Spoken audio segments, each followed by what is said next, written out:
This is a demonstration of Task Factory. In this video, I will demonstrate the delete batch transform.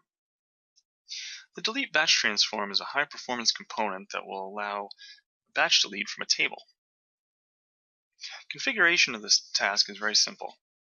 First, create an ADO.NET connection,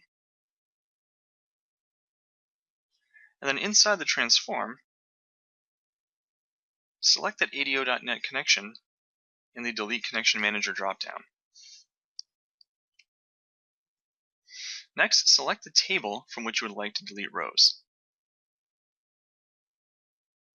You can also set a timeout command. Below that are the column mappings. The delete batch transform can use a where clause when determining which rows should be deleted.